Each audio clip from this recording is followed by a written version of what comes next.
my memory. I find myself traveling now and then, and sometimes I hear the voice. Welcome to 60 Plus, and thanks for joining me as I share a recent conversation I had with singer-songwriter, Nashville recording artist, and Maui resident Brooks Maguire. For those of you not yet familiar with him, Brooks breathes new life into Americana music by summoning his Gulf Coast roots with that southern touch of gospel, rock, blues, and country, weaving their histories into his uplifting musical blend as he delivers his well-crafted songs with the warmth of his engaging spirit and charming wit. Brooks and I have been good friends for just over 30 years, first meeting when I was in the Army and stationed in Hawaii in the 1990s. The community where I now live in Dallas was privileged to enjoy one of his performances while he was on a recent short tour of various venues throughout Texas. In addition to giving us a glimpse of life as a professional musician, Brooks shared details of his influences, challenges, and professional relationships during our conversation. He even shared some tips of how he lives a fit, healthy lifestyle. I've included 2 songs I recorded during his recent performance, so those of you not already fans can get to know him a little better. One song is placed prior to our conversation, and the other is at the end. I have also created chapters within this video should you want to quickly navigate to specific sections. And now it's my pleasure to share my conversation with Brooks Maguire. Aloha Friday, as we say. So here we go.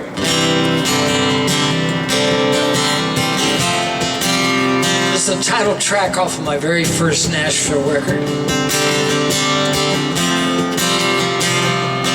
And on the theme of birthdays and many more, you know, when you get to the end of your life, hopefully that won't be anytime soon, nobody lays on their deathbed and says, you know, I really wish I'd have worked more, right? I wish I'd have been a worse father than I already was. Usually you think about the things you didn't do, right? This song talks about that's a waste of time on your deathbed too. There's a long stretch of highway running through my memory. I find myself traveling now and then. Sometimes I hear the voices of the chances I pass by, calling out to me like ghosts on the wind. Then I feel that burning hunger.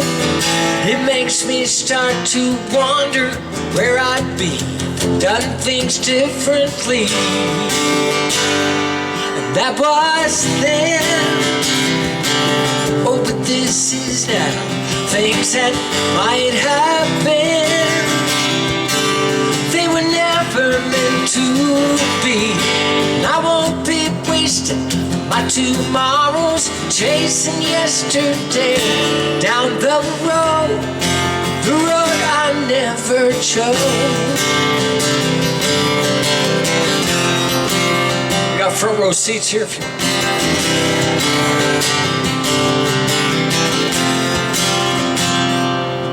They're wide open spaces stretching out before my eyes, to lie between what is and what will be. And with just my heart to guide me, I'll hit those dusty roads, find my way to my destiny. Out here there's a distant thunder. It makes me start to wonder where I'd be if I'd done things differently. And that was then. Oh, but this is now. Things that might have been, they were never meant to be. tomorrows, chasing yesterday down the road I never chose.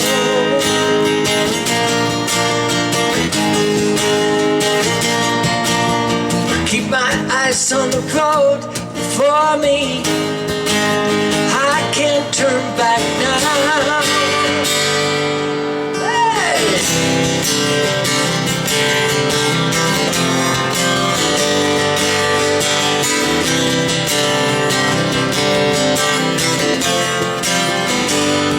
Oh, and I won't be wasting my tomorrows chasing yesterday down the road I never chose. Down the road I never chose.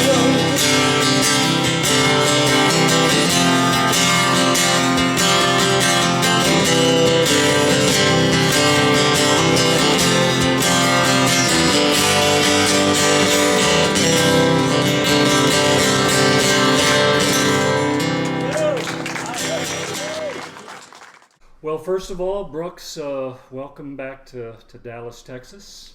I made it. Excited to have you back here. You had a little bit of kind of a food paw during the travel, didn't you? Well, let's just say there were challenges along the way. I've been up, 36 hours and between 7-hour layovers and the debacle of picking up somebody else's bag and having to return it at the airport. I've probably had 10 hours of sleep, but it's okay. I'm glad to be here. I'm stoked to be able to do this interview. Well, I'm glad to have you here, and of course we've had a lot of bad weather here this week in Dallas, and somehow you brought this beautiful weather in with us. It's gorgeous outside. It looks like we're going to have a great evening for one of your concerts here. Well, again, you're giving me credit for things that are not mine to take, but thank you. You're welcome. All right. Well, I'm glad we got some time to sit down and talk a little bit before the concert tonight. It's not something that you and I have ever done, certainly in front of a camera. You know, we always do catch up and things like that. But Yeah. I thought it might be a great opportunity to share with my 60-plus audience a little bit more about you, so they get to know you. I know a lot of the viewers got a chance to see the video that you and I collaborated on. Where we paid a tribute to our servicemen and women in the armed forces. I'm so thankful that you allowed me to use your song, The Road I Never Chose, to put that video together. So I thought this would be a perfect opportunity for us to sit down and let my audience get to know you just a little bit better. Great. No, thank you for letting me be part of that. That's a great. He did most of the work. He just spliced my music in there. That was a great piece. Well, it took the talent. It took that song to really set that video and do it justice. Thanks, man. Well, let's dive right into it. I've got a list of questions here that I've got for you today, and I'm sure we'll probably discover some other things we want to talk about as we go through this. But let's start it off by me asking you: did you grow up in a family that played or enjoyed music? What were some of your childhood musical influences or memories? Well, yeah, definitely. It's like Brooks. The name Brooks is a family name, and my mom's a Brooks. And if you can't sing in the Brooks family, then we need a Ancestry.com or a 23andMe, for that. And no, we all the Brooks side of the family, everybody sings, and most of my influences, I would have to give it mostly to my mom, again being the Brooks, but she was always involved in choirs at church, and she was a kind of a volunteer music leader at the church we did, but we were always singing, and there was always music at our house, and so there were always family gatherings the few times that the Brookses would all be together. They would break out in songs, and again, part of this comes from my grandfather. We called him Pawpaw. He was a retired minister, so it was always hymns and that kind of thing. And she was one of 8 brothers and sisters, and we'd get family gatherings together, and they break out, and there'd be 3 and 4 part harmonies, a cappella kind of thing going on. and a couple of uncles that played stringed instruments. One in particular that if it had a string on it, he could play it: banjo, ukulele, guitar. And so as a little kid, it was just totally smitten with that kind of thing. And but I didn't really pick up an instrument until, well, I think back is that actually my mom was always encouraging music, so she would encourage my sisters to sing in church, and she got me music lessons at school. I learned ukulele first in second or third grade, but and then from there she came home at 13 and asked me would I like to learn how to play drums. And I don't know many parents that make that decision. She didn't regret it. That's something else. But so I learned drums, after that. But there was always music. But as I think about it, there wasn't a lot of. We played the radio a lot. It was in the car. An AM radio. FM hadn't come in. I'm that old, and so. But she was also a gatekeeper on what we listened to. So she was real inspired by gospel music, and then I'm trying to even remember there were older, like 40s and 50s, that I wouldn't even know the names, and but she was always another one that just now comes to mind. She was always humming, so it was in her head all the time. She was real drawn to it. So she's clearly the instigator and the inspiration for the beginnings of me singing and playing music, for sure. Yeah, that's fantastic. It's amazing what our families, what a difference they make in our appreciation of music. Absolutely. No, and again, as you ask me these questions, there's a lot coming to mind. She also signed me up for boys choir. I'd forgotten all about.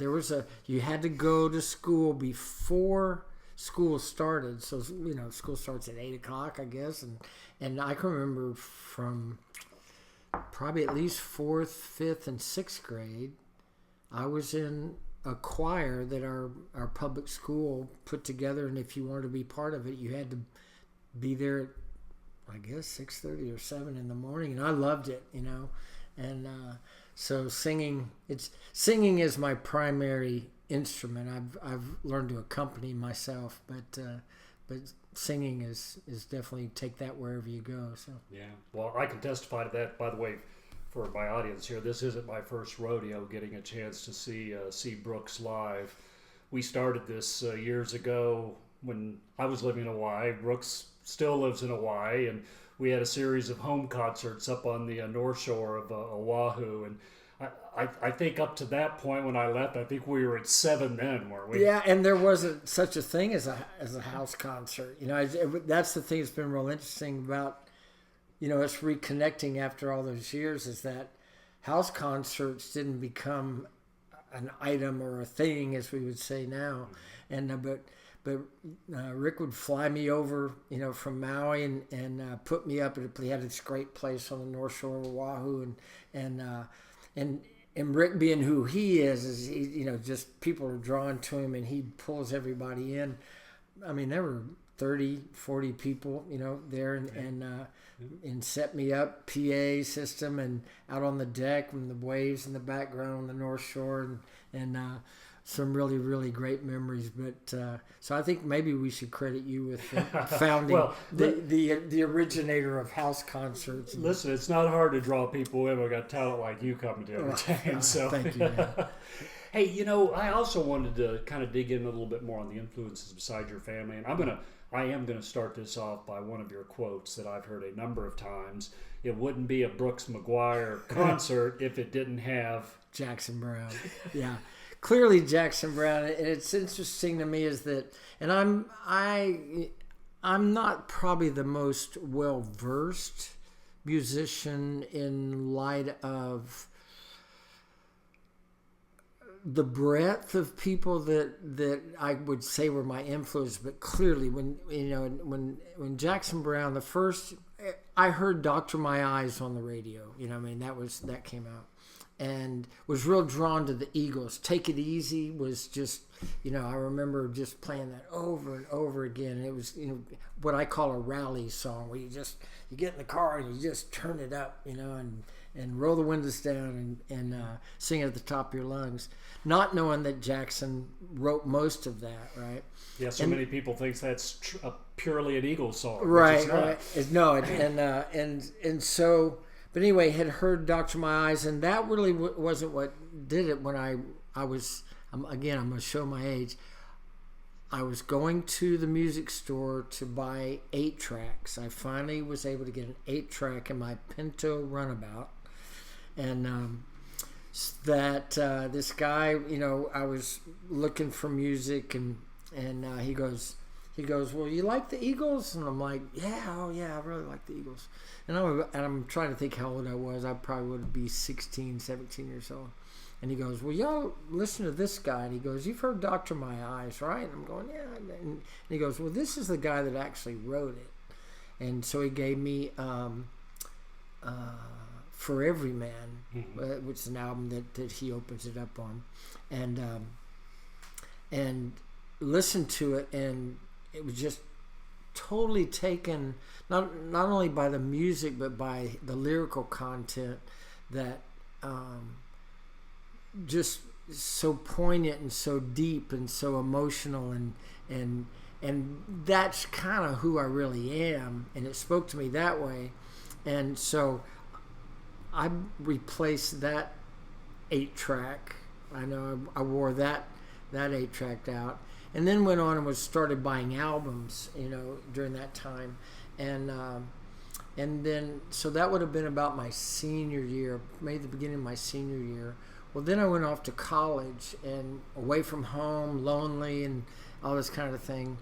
And then the album Late for the Sky came out while I was away at college. And again, if there's one album that was the album that I thought, I knew how much his lyrics moved me and touched me and seemed to be talking about what I was experiencing as a young adult, and heartbreak and all the emotions that go along with it. That he came to Indianapolis. I had gone off to school in Indiana, and I heard on the radio. So I was at this little college 30 miles away that I went and got tickets and got to see Jackson second row of this little Marat temple in Indianapolis. If anybody's from Indianapolis, they'll know that this is just a premier theater to see any kind of event. And it was over after that, you know, and have continued that through the years that I followed his career, and ultimately got to meet him. But I want to jump off this real quick, but speaking to my other influences, the other influences that I was somebody that read liner notes. So albums, I would spend I miss those. Miss liner notes, because I would see who played drums, who played guitar, and I had picked up guitar and started teaching myself a couple of years after the Late for the Sky album.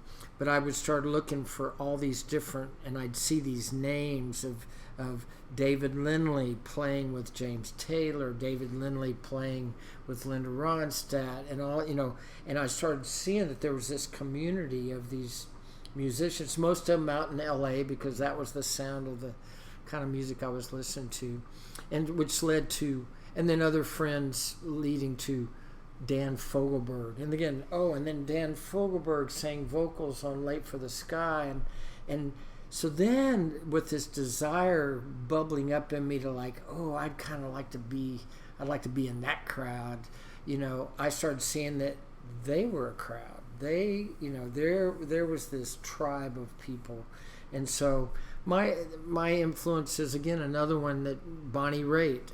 She ended up on Jackson's album. She, you know, and all these other people, and then I discovered Little Feat, which is my favorite band of all time. But again, there was this community, and then that just kind of made me long for, man, I wish I could be part of that. So it's definitely not a Brooks Maguire show without a Jackson Browne song. But for the longest time, Brooks Maguire's career before I started writing was Dan Fogelberg, Jackson Browne, the Eagles, Linda Ronstadt, Bonnie Raitt, then offshoots of that of Carla Bonoff, and James Taylor was big, not quite as heavy into him, but it was just that community of all those the Southern California rock scene, country rock scene, which led then to Poco, and I kind of went tangential into some alternative country stuff that you can only find here in Texas and in other places. So yeah. So some great influences there, and of course, you mentioned starting off on the ukulele and then getting the drums, moving to guitar. So with all these great influences, is that what inspired you to start performing? When did you get your start? How did that occur? Well, okay, so the Late for the Sky album, and just totally, I don't think I have good words for it. It just enveloped my whole soul.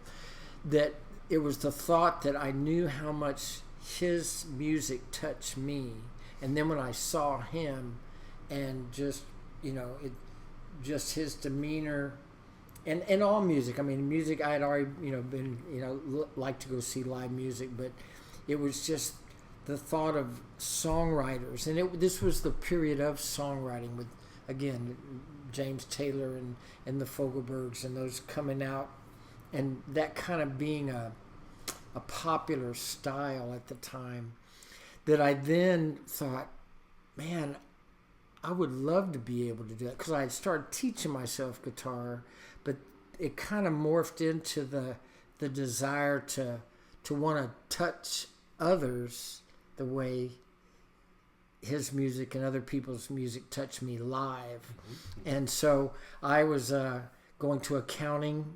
I was in accounting and finance school at University of Houston, Clear Lake City, after moving back from Indiana, where I was in college, and I borrowed a guitar. I mean, to me, I don't know if I know the exact origin, but it was just this desire to play it and sing it, and because I could already sing.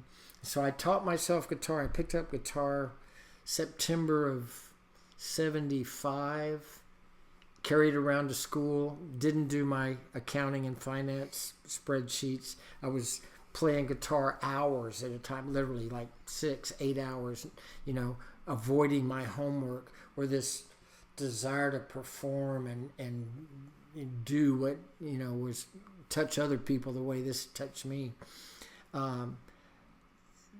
The student body of this little University of Houston Clear Lake, was going to have a graduation party. And I was literally, when I'd go to school, I had a guitar case that I would, whenever I could find a time to play it, I would play it in between classes. Well, after a while, they had heard me play, and so they approached me and said, "Hey, we're going to have this concert for graduation, and you want to be the opening act?"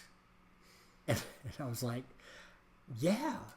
And didn't really think that through, but I did, and so, again, the whole music thing had just consumed me. I mean, it had just taken me over, and not conscious thoughts, but in my private moments, hating accounting, still hating accounting. I mean, it's necessary if you're an accountant. Please don't be offended. You've probably done financially better than I'll ever do. But anyway,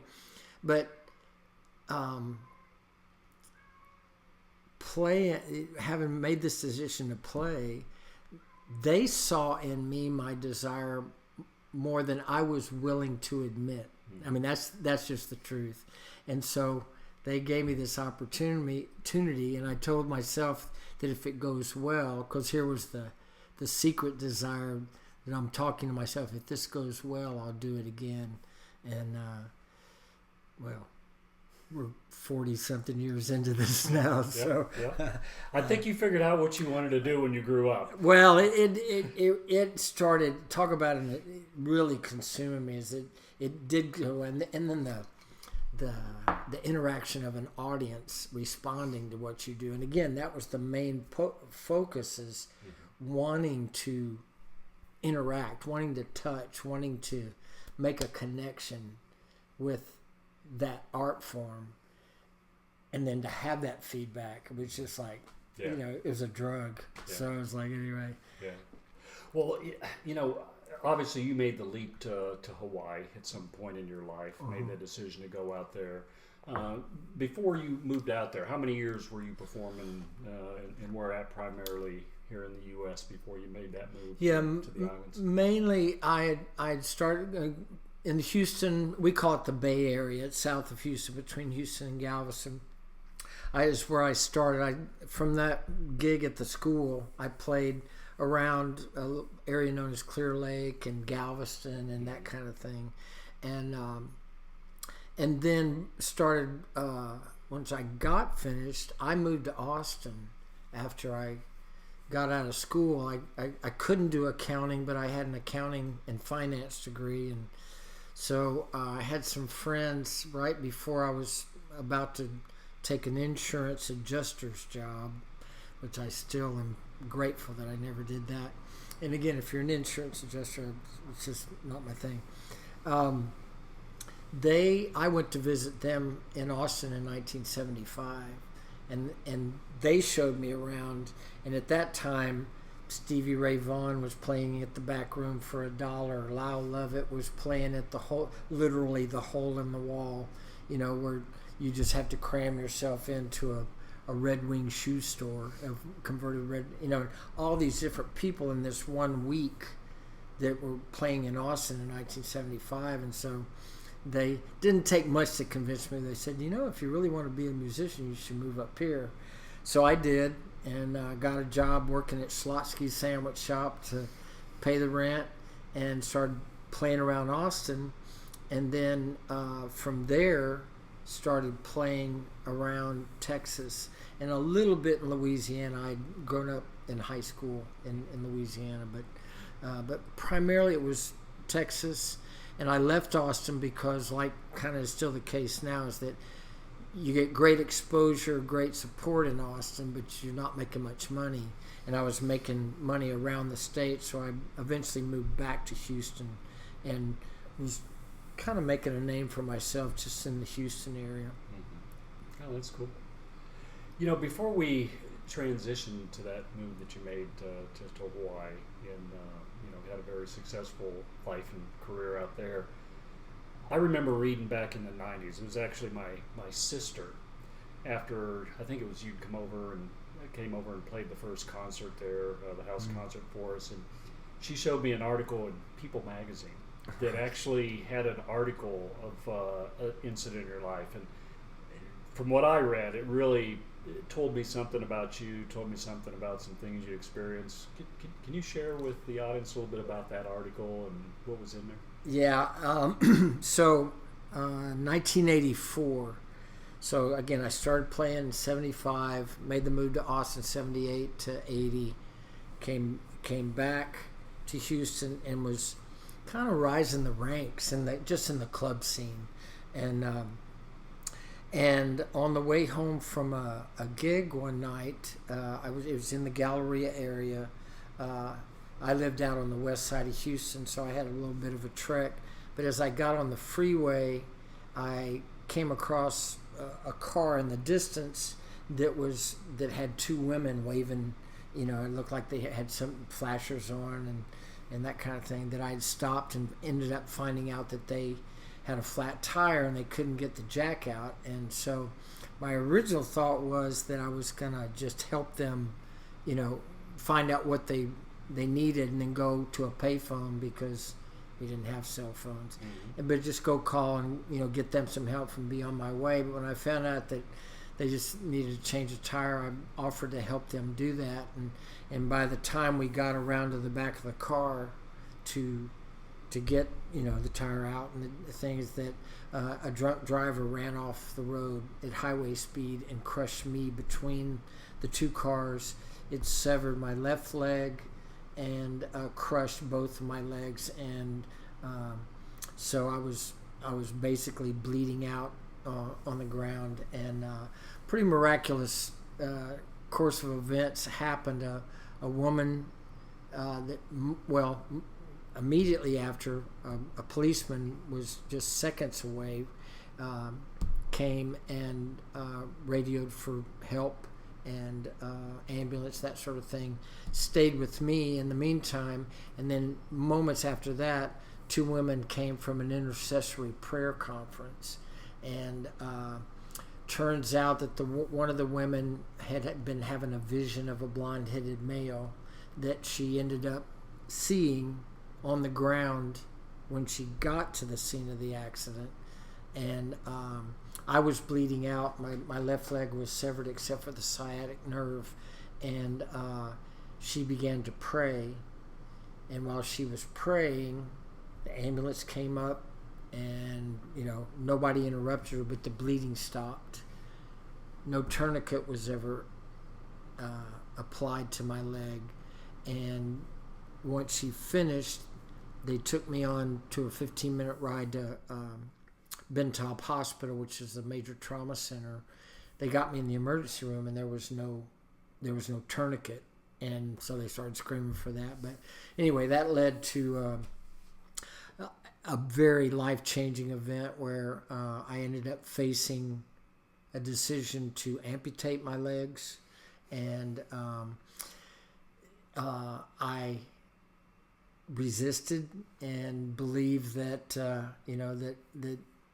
that I didn't want to live if that were going to be the case. It's kind of a vain decision as I look at it now, but I just, at the moment, I couldn't do it. But it really, to sum up the whole thing, is that the power of prayer in my life.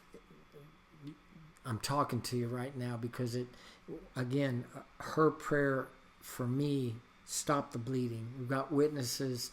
I'm trying to complete a book of the whole story of it, but that miraculously stopped the bleeding. What gave them time to get me to the hospital, that led to some extremely talented individuals helping me stay alive and keep my legs, and continue to live a life that is beyond my wildest dreams, for sure. So I think the name of that article was "Touched by an Angel," wasn't it? it was, and the woman that had actually had those visions, I was able to meet afterwards. She had one other interaction with me afterwards, is that when the doctors had done all they could do trying to save my legs, and I was in the hospital for about 3.5 months, and within about 2 weeks, they had done just all that medical could be done, and they had made the decision, come to me and said, we need to amputate your legs, and I refused. And I made a deal with the chief surgeon, who I'd gotten very close with, that I would sign the release to amputate my legs, but I wanted him to promise me that he would wait until it broke. And that led to a pretty intense discussion with him, that he goes, if it breaks, we wouldn't know that it would happen, and you could bleed out before we could ever know you did it. But anyway, we reached this very tense agreement between each other, and at that time, the woman that prayed for me showed back up at the hospital. Nobody called her, and I was kind of second guessing that decision, because I could feel all my energy draining out of me, and just like maybe I kind of felt like I was gonna die anyway, and so she said, well, I've already been given a vision that you'll stand upright again. She goes, I can't tell you it's going to be on prosthetics or if it's your own legs, but she goes, let's just pray again. She very calmly prayed that, God's will be done. And within about 3 hours, the issue of infection, which was the issue that they couldn't get under control, was nearly gone.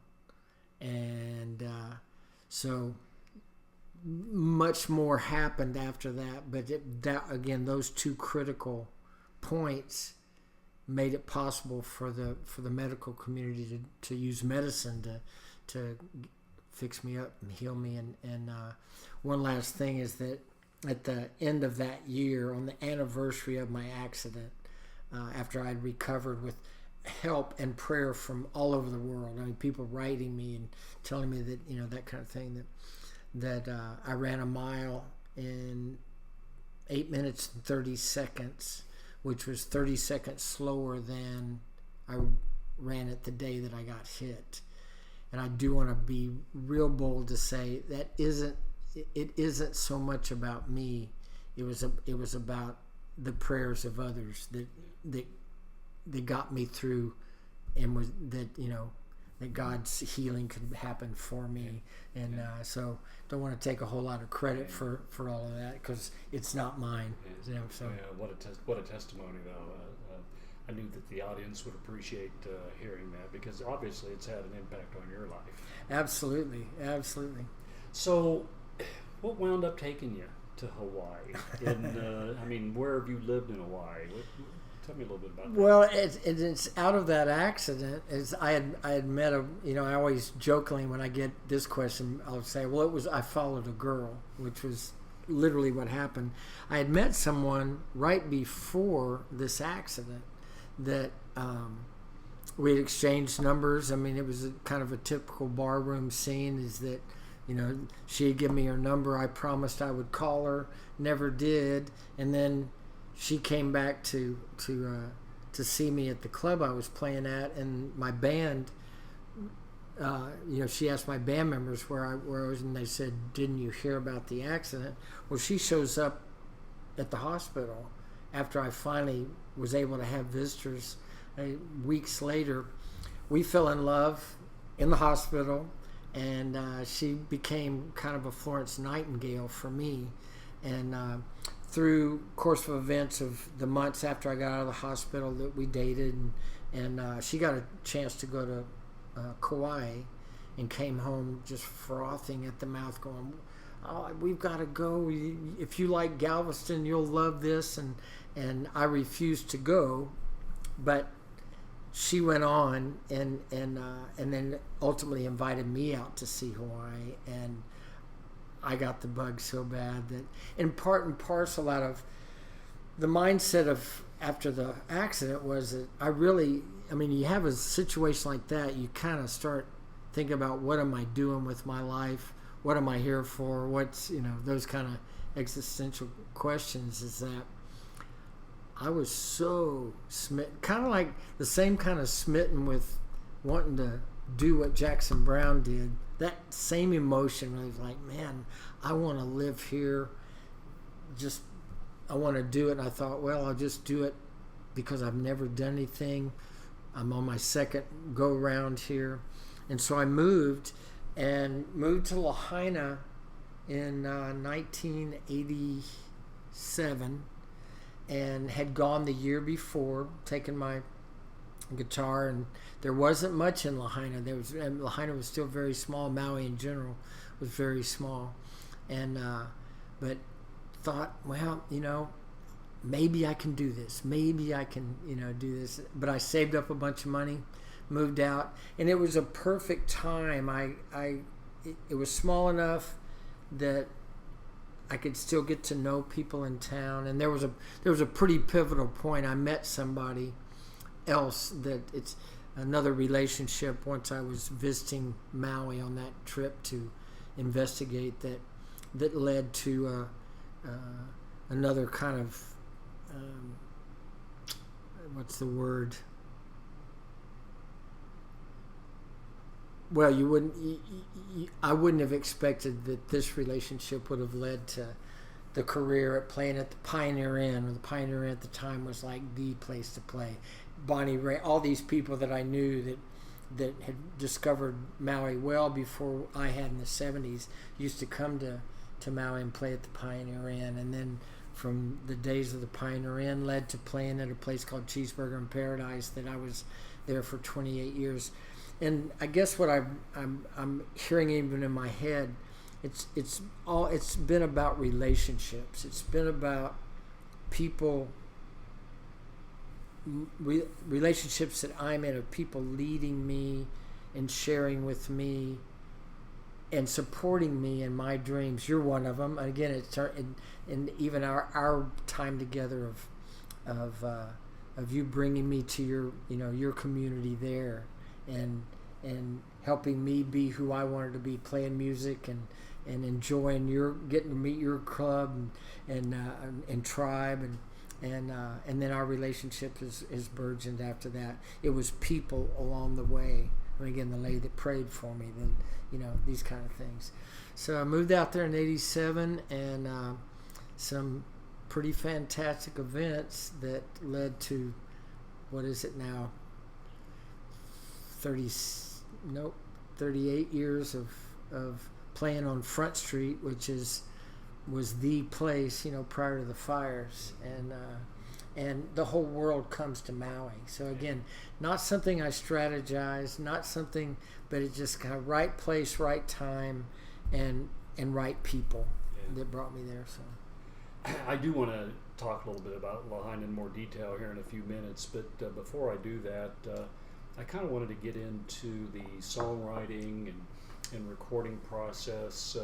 How many albums have you put out now, Brooks? I've got 5, 3 Nashville records, and I did 2 independently. My songwriting, really, I wrote a few songs when I very first started playing guitar. I call them bad songs, and is that, but they're my beginning songs. I shouldn't be so hard on myself, but wrote 3 or 4 songs, and then didn't really write much more until I did an independent cassette when I was in Kauai. I did live a year in Kauai, and that would have been 91, 92 of I think 6 or 7 songs that eventually I re-recorded into a CD. And then again, some other relationships, some people that saw me that were regular visitors to Lahaina came, and they were saying, "Why don't you write? Or do you write any songs?" I'm like, "No, why not?" And I'm going, "Well, I just never thought about it, never taken the time really." And so they made me a proposal. They gave me an offer.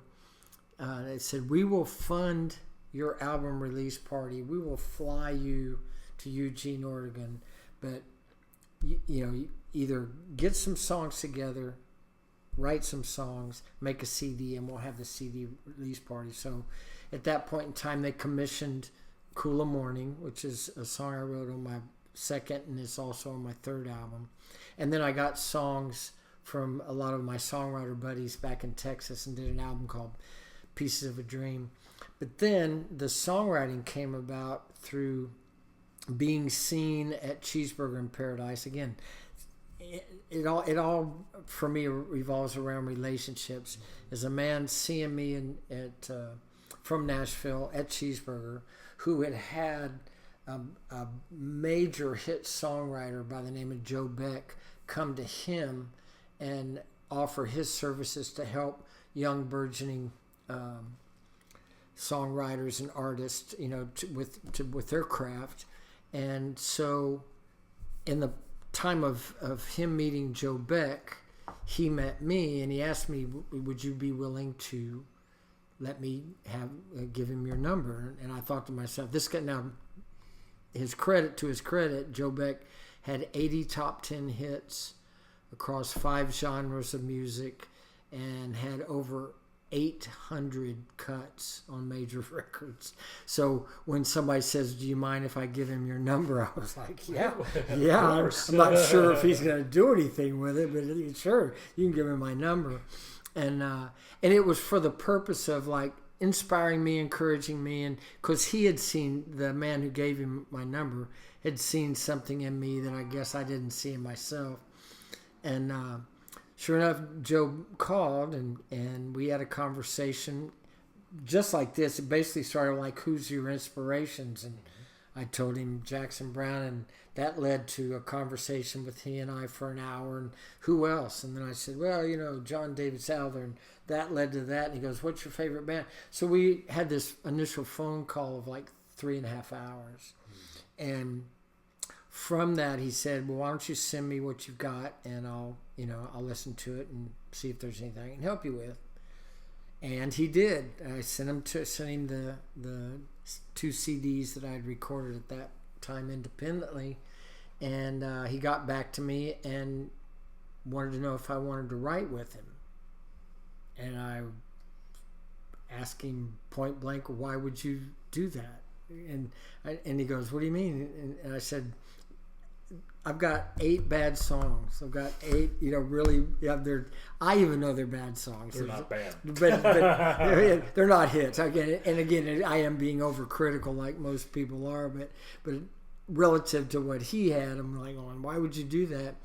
And he just looked at me and he said, because I like you. And I'm like, wow. Okay. So he taught me about collaboration.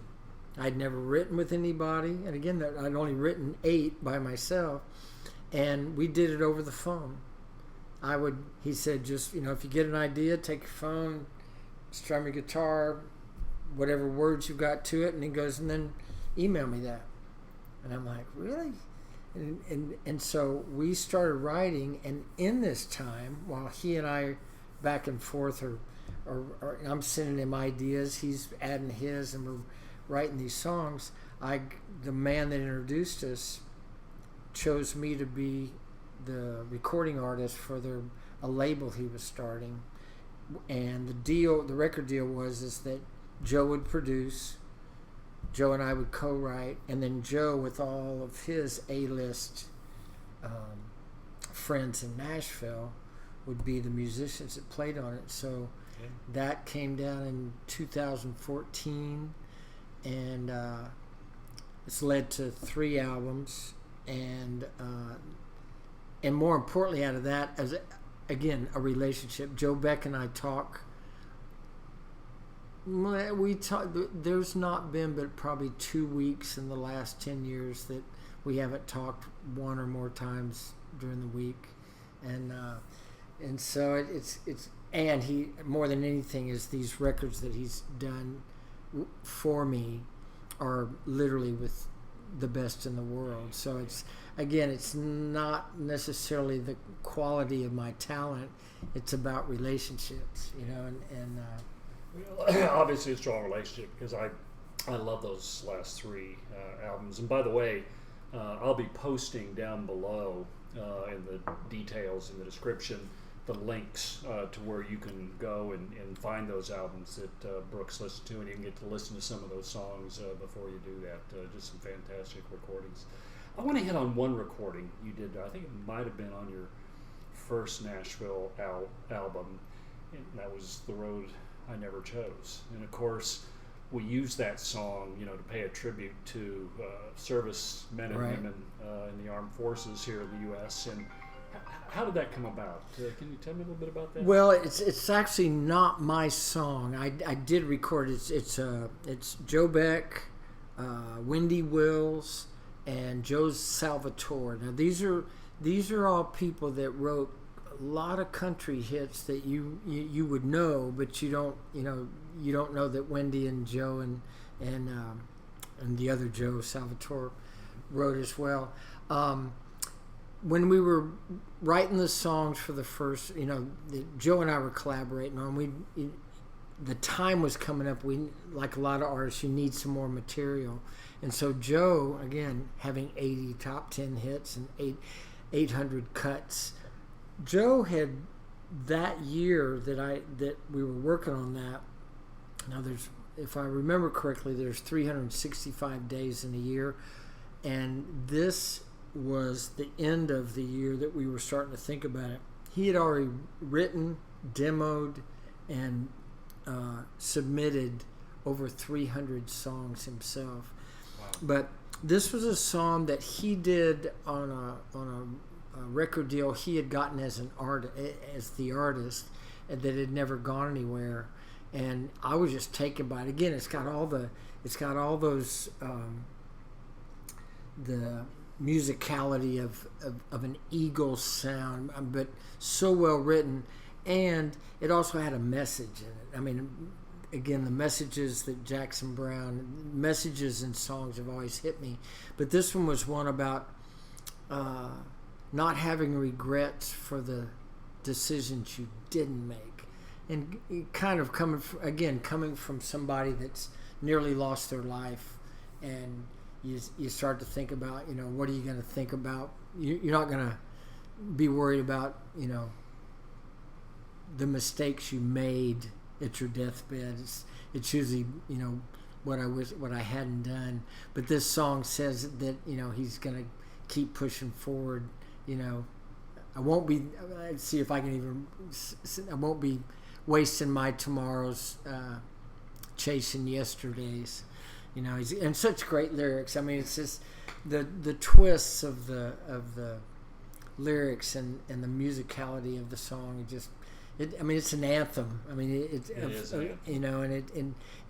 And he also taught me, and this song is a good example of that, is that you make it just vague enough so that the listener can take it down whatever path in their thought process, but that's how that. And then as we did the songs I did, Joe was the one suggested it be the title of the album, because most of that first album kind of weaved my history up to that point. I wrote a song about my kids, had Cooler Morning was on there,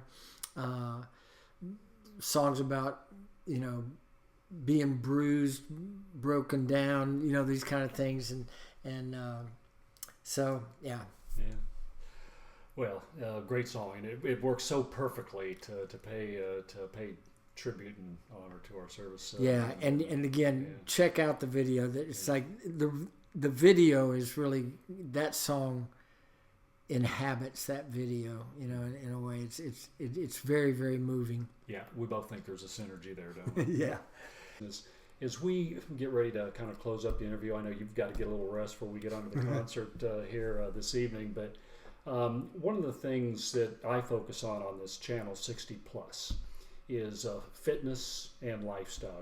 I primarily cover a lot of fitness-related topics for men over 60, guys like you and I that are, want to stay in shape and want to stay active, want to stay healthy. I know you do a good job at that. Have you got some tips, anything that you do that you'd like to share with the 60 plus audience? Yeah, a couple of things, and I'm not massively,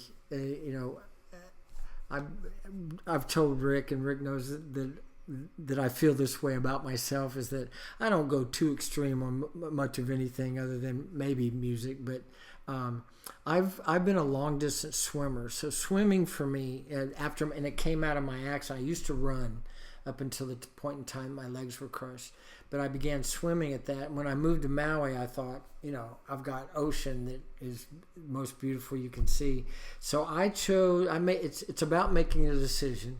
When making a decision and then following through, that I chose that I would every day go to the ocean and swim, and have done that for many, many, many years. And so I swim about anywhere 1,000 to 1,500 meters every day, and up until this point, I've always eaten fairly, what I'd say fairly healthily, but I had a little health scare myself about a year ago that I ended up having fatty cirrhosis of the liver, and came across a book called The China Study, and so that talked about whole food plant-based diet.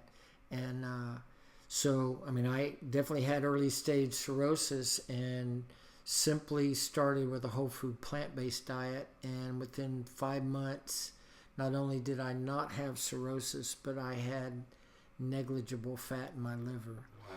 And I found from that too that it wasn't difficult, and I've felt more energy, and I also find that I a little bit I don't know if it was really affecting my sleep, but it seems that I lost weight without trying to diet. I can eat everything I want because I'm a stuffer. I like to just eat until I can't get enough. But those are the things for me. And the other, as far as health, mental health, is prayer and meditation. I've started meditating about 4 years ago, and nothing more than just sitting still, being quiet, and so that that for me, my mental health, my swimming is as much for my mental health now as it is my physical.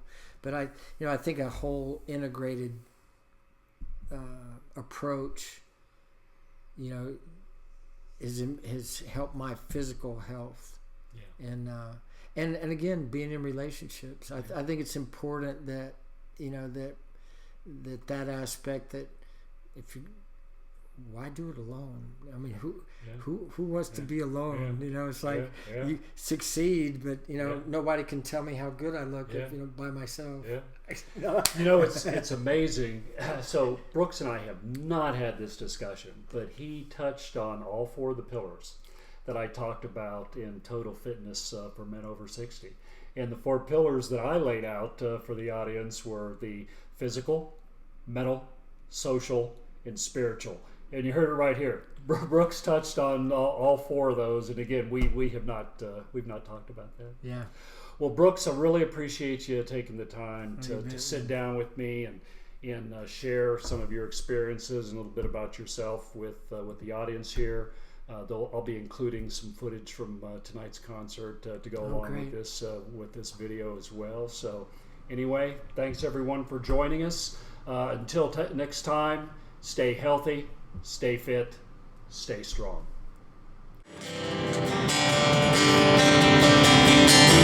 Ever since I can remember, been running January through December, running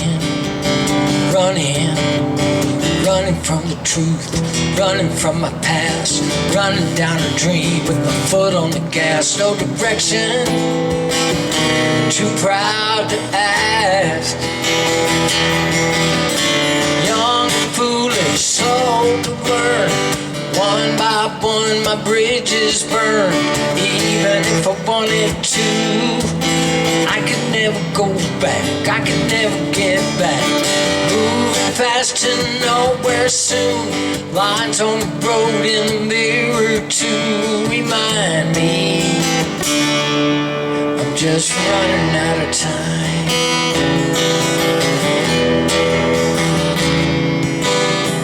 Running out of time.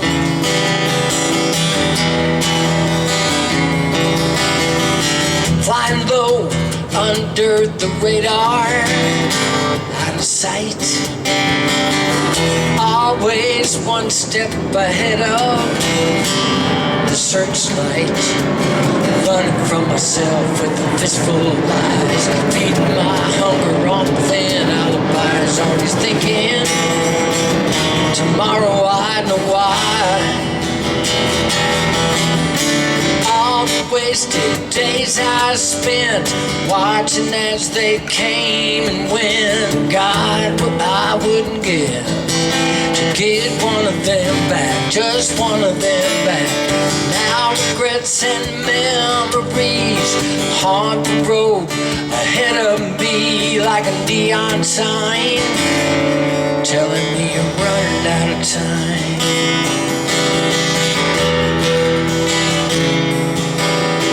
Running out of time.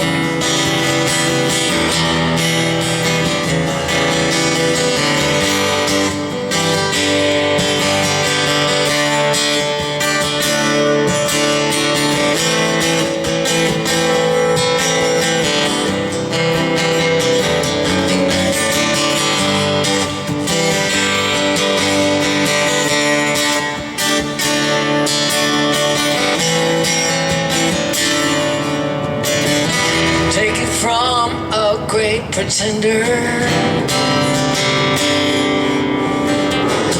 fools forget, time will remember. You can only run so far, trying to reach some distant star till you're just too far from home.